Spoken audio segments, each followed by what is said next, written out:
Assalamualaikum warahmatullahi wabarakatuh. Kembali lagi dengan saya, Boy Hendrawan.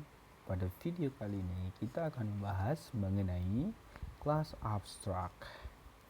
Nah, jadi kelas abstrak itu apa sih, Kak? Kelas abstrak itu kita membuat sebuah kelas yang tidak dapat diakses oleh sembarang user. Yang mana konsepnya itu sama seperti encapsulation. Nah, jika kalian belum tahu encapsulation ini apa, saya sarankan kalian menonton di video sebelum saya mengenai encapsulation. Oke, saya akan jelasin. Jadi, di kelas encapsulation kita membuat sebuah metode itu menjadi sebuah metode yang tidak dapat diakses oleh user lain dengan menggunakan kelas private. Oke. Di kelas ini atau kelas abstrak ini membuat sepertinya dia sama-sama tidak dapat diakses oleh user lain, yang dimana ini sangat berguna untuk menambah keamanan dari website atau codingan kita. Nah, contohnya itu seperti ini adalah kode dari pelajaran dari video sebelumnya, yaitu mengenai polymorphism, mengenai manusia. Oke, kita lanjut dari sini saja. Ini nggak beda jauh codingannya, saya hanya jelasin sedikit saja. Oke, di sini kita terdapat mempunyai kelas super kelas atau kelas orang tua adalah manusia. Nah, manusia ini mempunyai hak akses publik. Secara tidak langsung, kita mengizinkan orang mengakses kelas manusia itu di mana saja, gitu. Kita bisa memanggil kelas manusia di sini. Nah, kita masukkan saja, kita tes ya. Panggil tes warna, masukkan. Yang bakal muncul apa? Ya tentu saja value dari metodenya. Nah, cara ngatasnya gimana ini? Biar bahwasanya kelas turunannya saja yang dapat mengakses, dan itu merupakan definisi dari kelas abstrak. Nah, kalau dalam logika sih abstrak itu kita membuat sesuatu yang masih kita pikirkan saja, yang mana itu kelas masih di awang-awang gitu. Abstrak itu nggak bisa disentuh, masih kita pikirkan. Nah, di coding kita dapat membuatnya itu untuk menambah ke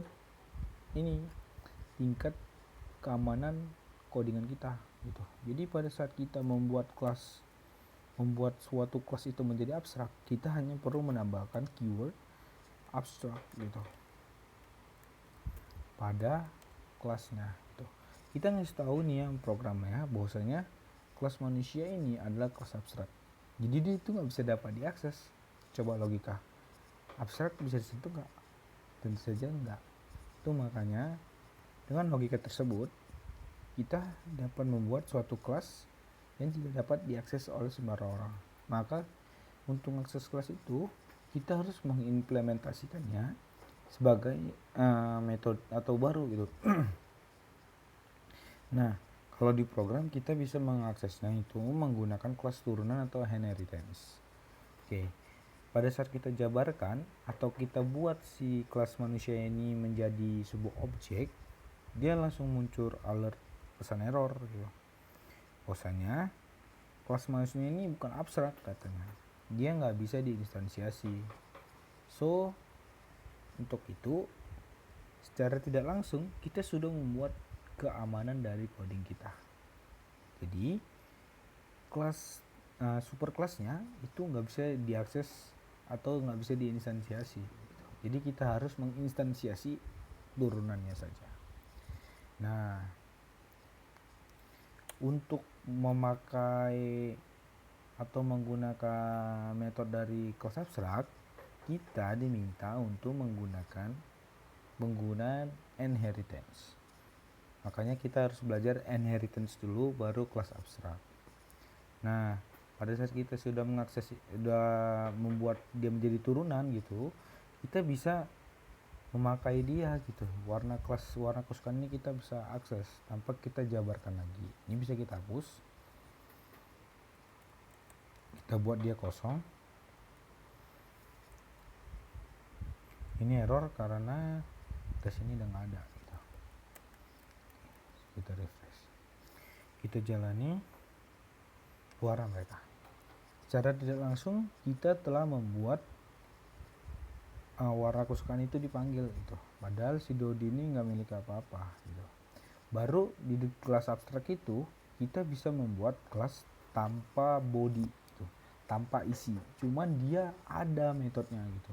Dan metode itu harus diisi oleh kelas turunannya gitu. Contoh, kita buat protected, tapi kalau udah kayak gini nggak usah pakai itu lagi, kita langsung void aja.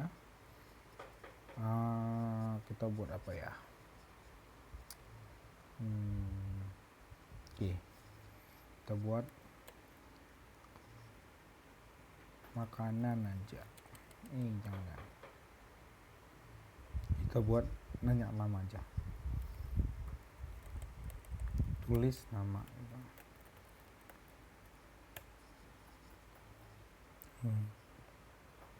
Oh, maaf ada error. Kita buat public aja ya.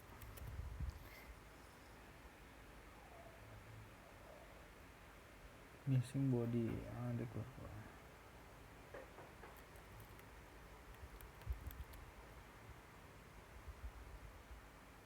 Nah, kita sudah membuat kelas atau metode tanpa, bukan kelas tapi metode tanpa body.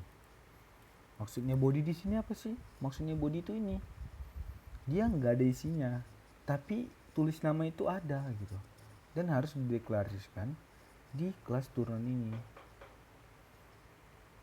Nih, Dodi adalah bukan kelas abstrak katanya. Dia harus menulis ulang abstrak method, yaitu dia harus menulis, dia harus ini, dia dia tidak menulis ulang gitu. Tapi secara tidak langsung alert error ini memerintahkan kita untuk menulis kelas atau metode si tulis nama gitu.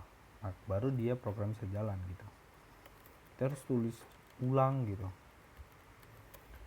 Void tulis nama. Pada saat kalian buat gini, dia errornya pasti hilang.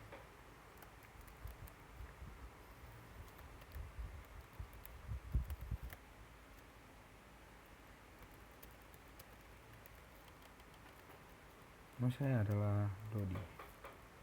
Nah, di sini kita telah membuat sebuah kelas yang tidak ada body di kelas abstrak. Kita buat di kelas turunan itu memiliki sebuah body dengan cara menuliskan ulang kembali gitu dari metodenya. Nah, secara tidak langsung kita telah membuat suatu metode yang harus diisi oleh metode turunannya atau kelas turunannya. Jadi kita bisa membuat suatu metode yaitu masih abstrak gitu. Dia hanya kita tahu kelakuannya, tahu namanya, tapi kelakuannya itu kita nggak tahu apa. Nah, pada saat kita instansiasi dari turunan, kita harus membuat kembali metode itu gitu dengan memiliki body gitu. Jadi kita tidak hanya membuat kelas abstrak saja, tapi kita juga bisa membuat metode abstrak. Nah, kalau kita deklarasi manusianya atau super kelasnya atau kelas abstraknya, kita diminta untuk mendeklarasikan ulang metodenya dengan menambahkan bodinya juga. Oke, video kali ini segini. Apabila ada kesalahan kata, saya mohon maaf. Jangan lupa klik tombol subscribe, dan apabila menurut kalian video ini bermanfaat, di like, bila tidak di dislike saja. Sekian materi hari ini. Assalamualaikum warahmatullahi wabarakatuh.